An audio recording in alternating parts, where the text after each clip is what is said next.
In this episode, we're going to tell you about all the new things that we're rolling out in 2025.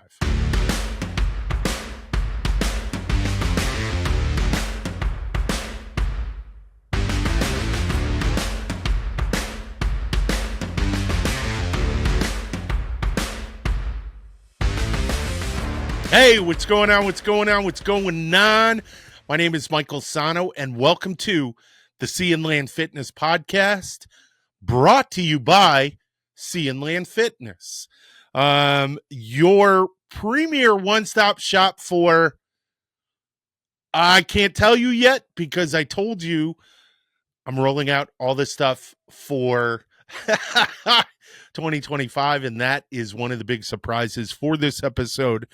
But once you find out, go on over to www.sandlfit.com. That's www.sandlfit.com and check it out.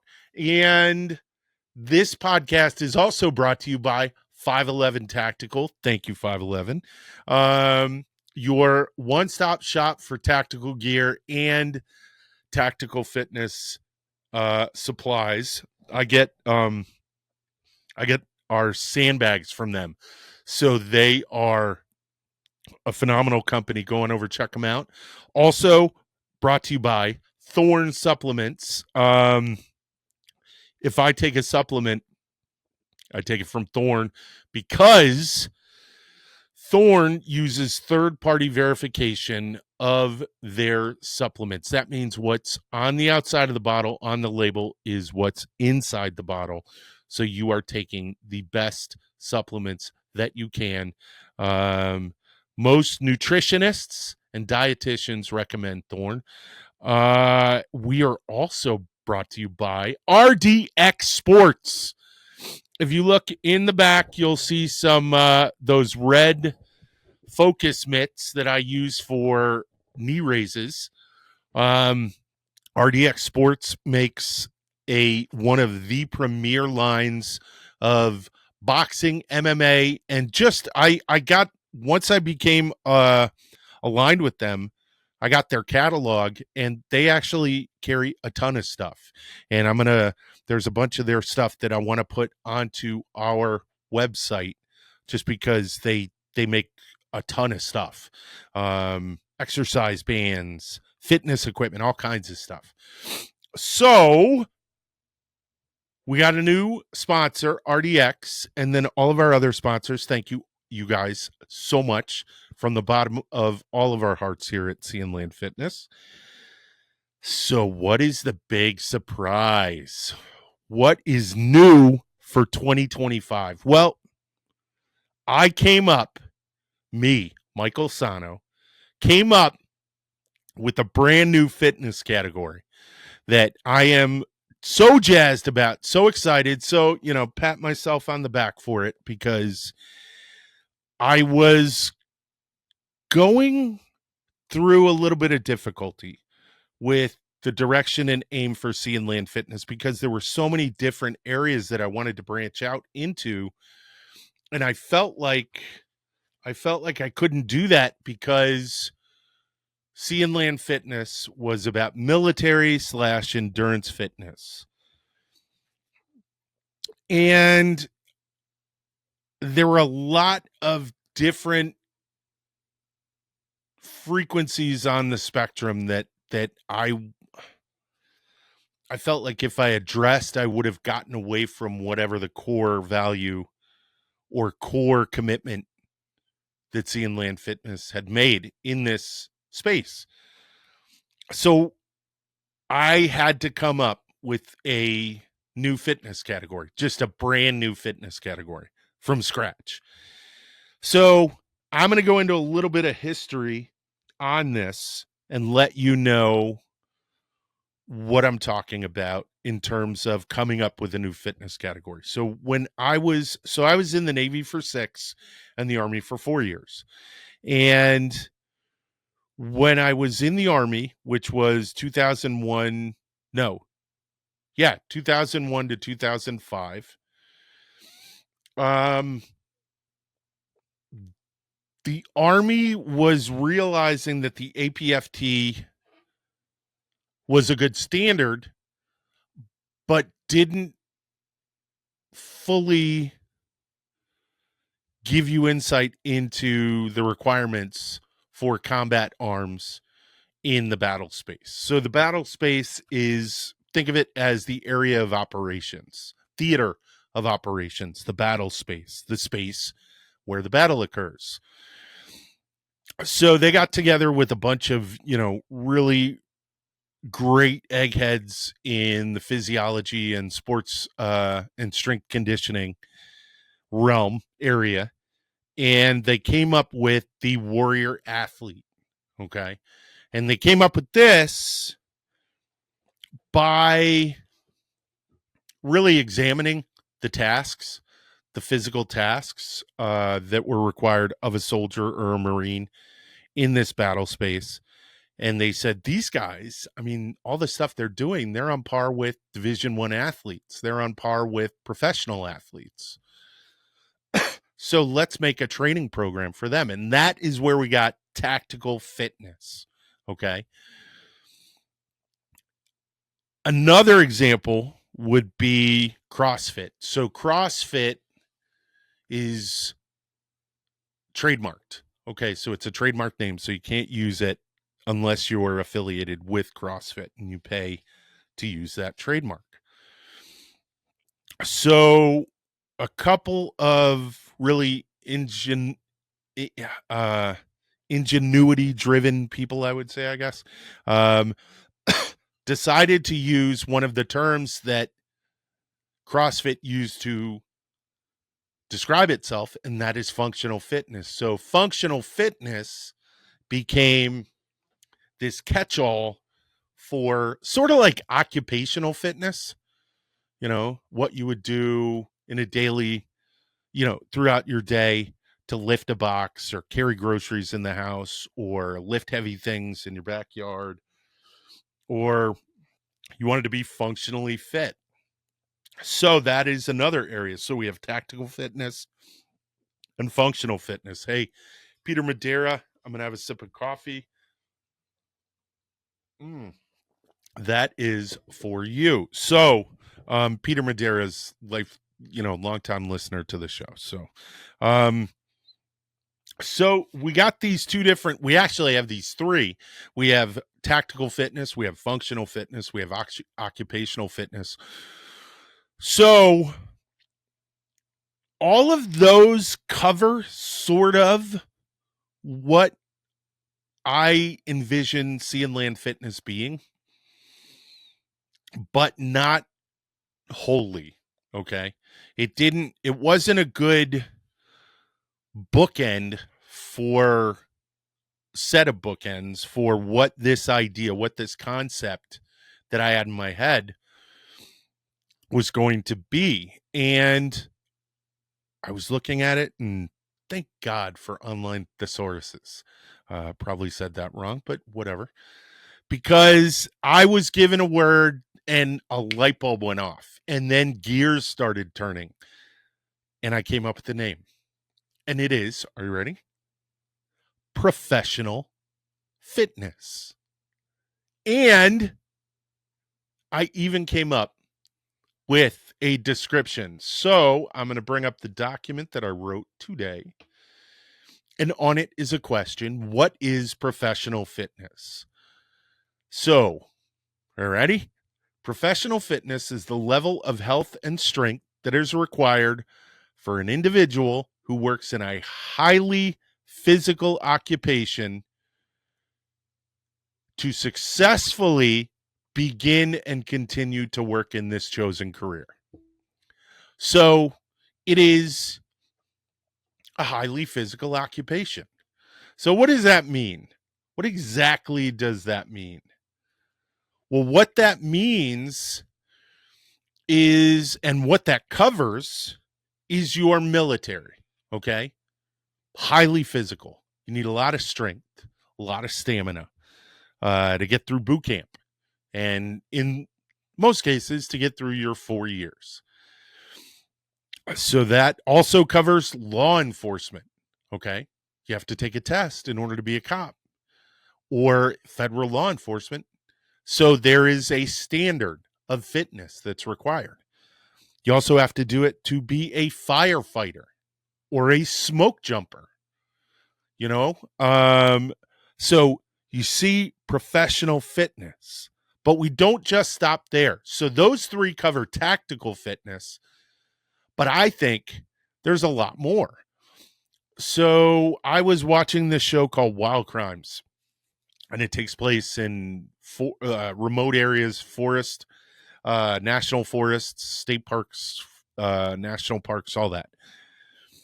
And the woman who was an investigator, she said, the person who did this crime, you know, they had to really intend to do this crime because of how remote and how difficult it is to get to the spot that they committed it. So she said, not very many people can do that. There is a level of fitness that's required in order to get to this place. And the only people who can get there are really experienced hikers and National Park Service personnel, rangers. So I was like, holy cow, that's another group. Park rangers, a state, national park rangers, state park rangers. So that's a whole another group of people who work outdoors. You can lump hunters in there because, in a lot of cases, hunters have to traverse long tracts of land and then stay out in the elements, sometimes in the rain and snow. So there's a level of fitness that's required there. But we're not just stopping there. What about jobs? Not municipal jobs or federal jobs, but what about regular jobs? Jobs that are demanding physically. And of course, you guys watch Yellowstone. Let's think about ranching. Let's think about farmers. Let's think about people who work outdoors all day. Sometimes out there for, when they're doing a drive, they're out there maybe for a week or longer, just living out there in the elements, their butt just being beat up by that horse and the level of fitness it takes to ride for as long as they do. Now include roughnecks, and oil workers and the fitness level that it takes to be out on an oil rig, working in just such a crazy environment where you have to have a level of fitness in order to get up and do your job every day, that it requires so much strength. So now we're moving into roughnecks. Let's also move into construction, heavy construction or just regular construction. Think about, sitting there with a nail gun every day. Boom, boom, boom, boom, boom. Think about working in a high rise, constructing a high rise building. Think about building a bridge or working with any number of things. So my point is, anything that takes stamina and strength and requires a certain level of fitness falls within this umbrella that I've created called professional fitness. And I think it's really neat. We can break down inside there tactical fitness, worksite fitness, outdoor fitness. And I think that's valid. But professional fitness is what I'm going to use as an umbrella for what's coming in 2025. Well, the next 2 months, I'm going to be working on a magazine. Sea and Land Fitness is going to produce a magazine. And that magazine is going to be on professional fitness. And it's not only going to have, fitness stuff in it, like workout programs and stuff like that, but it's also going to have, and I think this is really, really important, it's going to pinpoint and have articles on these jobs. So let's say Sea and Land Fitness, we get out there, we spend a week with the ranch hands. We spend a week with construction workers building a pier. You know what I mean? We get out there, spend a week with tugboat crews, or, in a refinery, or we spend a week at a volunteer fire department, at a police department somewhere, at a national park, hanging out with rangers who are responding to calls. Spend a week with the Coast Guard, in hopefully the Caribbean. We spend a week with, everyone from an artillery unit in the Army to a helicopter unit in the Marine Corps to the flight deck of an aircraft carrier. Just a ton of stuff. There is so much that we can do. There is so much that we can put into this magazine and bring to you, insight into their lives. And hopefully, if you pick up this magazine and look at this and you are in one of those occupations and you've been thinking, hey, I'd like to get in shape a little bit better, make this job a little bit easier, we can help you with that. And of course, what's nice about that is it also opens up the opportunity to work on programs within these spaces. Let's say Exxon comes to us and says, hey, we'd like a fitness routine for all the guys on our rigs. We'd love to do that. We'll take care of that. Hey, the National Park Service, we want to have some kind of simple get back into shape thing for some of our rangers who need to get back into shape. Can you do that? Yeah, of course we can do that. A lot of opportunities, a lot of really, really, really fun stuff that we can do. And I think it's going to be really nice because my hope is, one, we can do that with the magazine and with creating this space that is professional fitness. But the other thing that I hope, and this is the thing that I really hope, and I think it's going to be really cool, is that we can make a product, okay, this magazine, and some kid in middle school or high school can open it up and he or she can say, hey, that looks like a cool job. I'd like to do that. And then they go ask their guidance counselor, or they go through their parents and reach out to us. And we can talk to them about it. We can get them to who they need to speak to so that we can pass these people who do these amazing jobs for us, can pass on that mantle to the next generation. I think it's a big thing, but I think it's something we can do no problem. But yeah, that is that's what I want to do. That's what we are doing. And what's nice is we're going to take our sponsors along the ride with us and really help them help other people the way that they've helped us. So I'm excited about it. I'm interested to hear your thoughts. I'm interested if you want to help and be a part of this. Let me know. Let me know in the comments, or go over to our website and hit the form and reach out to us. We'd be more than happy to showcase you in this. Also, I started last year, 2024, with the newsletter. The newsletter's out every month, and we interview someone in an occupation This last one, we had Matt Steltz. Shout out to you. He is the fire chief for the Cold Spring Fire Department. And we also have, and I'm not going to tell you who it is because I want you to go to the newsletter. It is www.sandlfit.com/newsletter. Go check it out. There's also a Medal of Honor recipient, and we're going to be doing that every newsletter. We're going to be showcasing one. So go on over and check that out.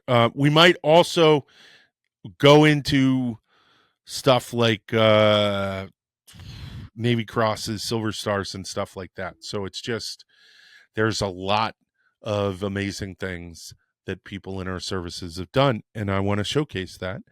And that is something we will, of course, continue into the magazine as well. But yeah, I wanted to keep you guys in the loop, let you guys know what we were doing, and let you know about this, what I consider profound new type of fitness. And it's not going to change.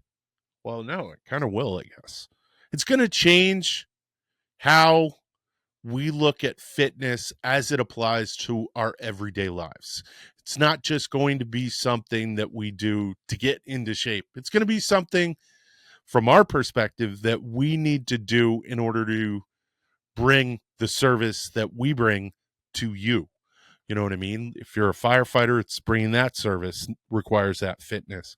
If you're a construction worker building a building, it's what is required physically to build your house. If you're a rancher, to bring your food, farmer, bring your food, military, to bring you peace in the modern world. Wow, that was flowery, wasn't it? Anyways, that's what we're doing. That is what professional fitness is, and I hope you get on board. And that is all I've got for this week. So yeah, go on over, check out www.sandlfit.com. That's www.sandlfit.com, your home of professional fitness, and see if you can want to pick something up. We've got hats, we've got a bunch of stuff. We got new Garmin watches and Sunto watches, and a bunch of cool stuff. Winter hats so you can keep your ears warm, all that stuff. And also go over and check out our sponsors, 511, Thorne, and RDX Sports. All right. That's all I got for y'all. All right. Later, honey badgers. Out.